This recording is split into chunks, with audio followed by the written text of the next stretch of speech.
Firstly, you will probably need very little dough out on your counter at 10 o'clock because you're only going to be anticipating how many pizzas you're going to be selling between 10 o'clock and midnight.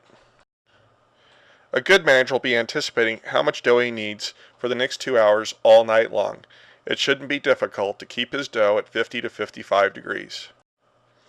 A lazy manager will be pulling cold dough out of the walk-in that might be 2, 3, or 4 days old. Manage your dough the right way, not the lazy way. It is now 6 p.m. Your dough is perfectly aged and it's 55 degrees. Your dough is the right age and it's the right temperature. What do you need to do? Dock it very lightly to evenly distribute the dough in the air pockets. You should not be docking all the way through the dough. Remember our balloon. How much air would the balloon hold if it was full of holes? We do not want to knock out all the CO2 bubbles out of our dough ball. We spent 3 days getting just the right amount of CO2 bubbles in our dough ball. Do not let somebody destroy 3 days of work in 10 seconds by over-docking a dough patty. Will your dough always be 3 days old? Of course not. The pizza business is very difficult to predict. If our sales were higher than we anticipated over the last 3 days, we may be working with some 2-day-old dough. If our sales were slower than we anticipated, we may have some 4-day-old dough. Some simple advice for 2- and 4-day-old dough. Pre-proof your 2-day-old dough. We need to get more CO2 in that dough patty. We need to turn up the air compressor or the yeast by putting the dough out at room temperature. Watch your dough very closely and put it back in the walk-in before you do your final staging or warm-up.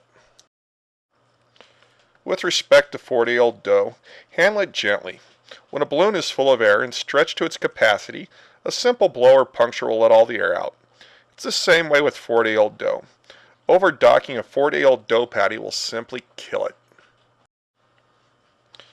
Before we conclude, a few more comments, suggestions, and troubleshooting ideas. Comment number 1, date your dough. This is an operational requirement at Blackjack Pizza. We simply can't manage our dough if we don't know how old it is.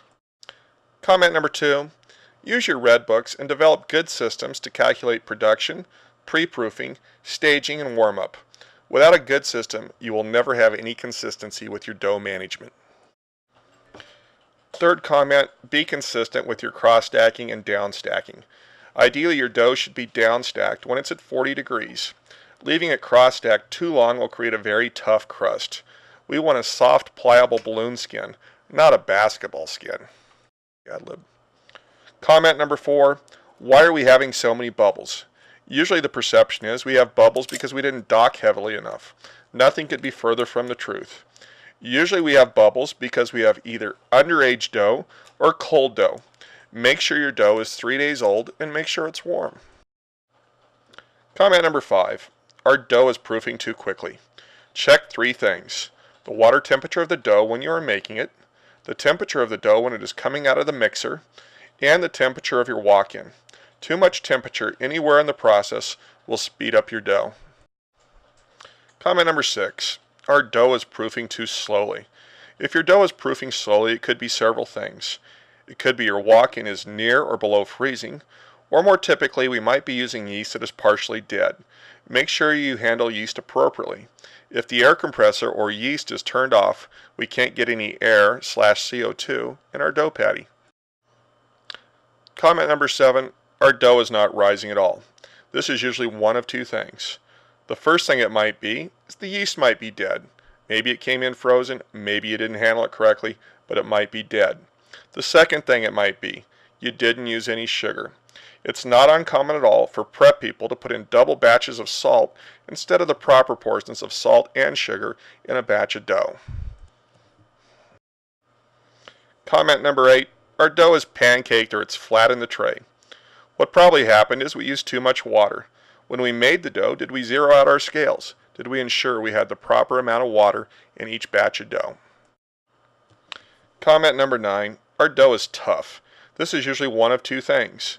It could be poor flour rotation. A lot of moisture will come out of the flour before it is made if it is not properly rotated. Or the dough may have been cross-stacked too long. Comment number 10, throw away that dough tray. If you have chipped or cracked dough trays, throw them away. We cannot have fiberglass floating in our dough patties. Comment number 11, use me first signs work great. If a driver is going to go to the walk-in to get some dough, and he or she is in a hurry, a simple sign that ensures she will grab the right dough off the right stack is an excellent idea. Comment number 12, hygiene please. If you're slapping out dough or you're making pizza, you need a hat or hair restraint. You also need clean hands and you need a clean table to work on. Comment number 13, quality before speed. It's important we make pizzas quickly, but it's more important that we have the right quality. We need to set the right example. Comment number 14, preps are for orders of 10 pies or more. When we have 30, 40, or 50 pizzas we need to make and bake in a short period of time, we may have no choice but to use prep racks. When we leave pizzas on prep racks, the quality of the product drops when compared to when they are made fresh. There is no need to make preps if you don't have a large order in the next 2 hours. Comment number 15, have the right equipment. Do you have enough dough trays? Do you have enough dough dollies? Do you have enough room to stage or warm up your dough? Comment number 16, make sure your oven is working right. If our ovens are set to bake too quickly, our dough will not bake evenly all the way through. To get the proper bake, we need the right time, the right temperature, and the right airflow. Make sure the temperature is correct. Make sure the airflow in your oven is working correctly. The internal temperature of our pizza should be at least 190 degrees when it comes out of the oven.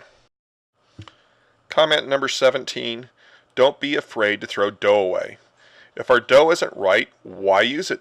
Don't ruin a $15 pizza because you wanted to save a 40-cent dough ball.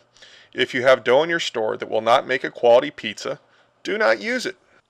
We have a few short questions to test your knowledge of dough management.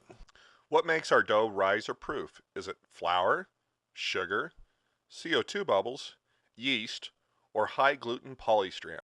The CO2 bubbles in our dough makes our dough rise or proof. Why do we cross-stack our dough?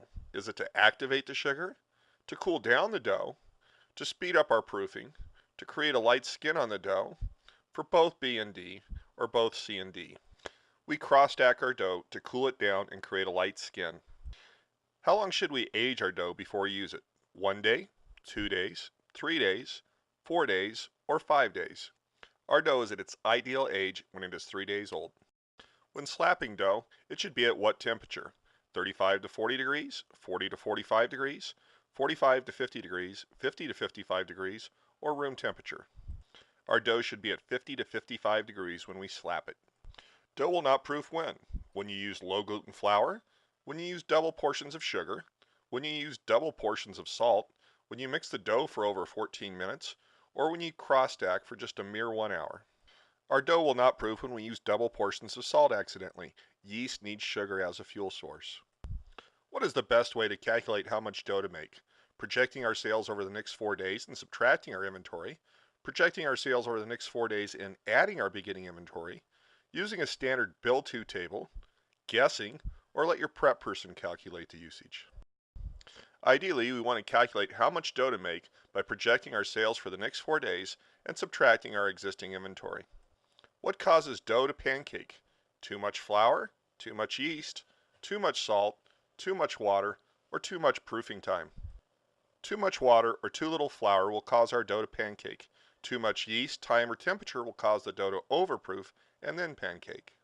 Pre-slapping pizzas before they ordered is never allowed, should only be done on school contracts and large orders, can only be done if the pizzas are not sauced, can only be done in low humidity areas, or it can only be done in high humidity areas. Pre-slapping pizzas should only be done on large timed orders. The internal temperature of a pizza coming out of an oven should be 135 to 50 degrees, 150 to 165 degrees, 165 to 80 degrees, 180 to 200 degrees, or over 200 degrees. The pizza temperature coming out of an oven should be between 180 and 200 degrees. What causes bubbling? Dough not aged and cold, dough not warm and underdocked, dough not aged and underdocked and the wrong side up, or not enough yeast and underdocked. The main cause of bubbling is poor aging and poor temperature.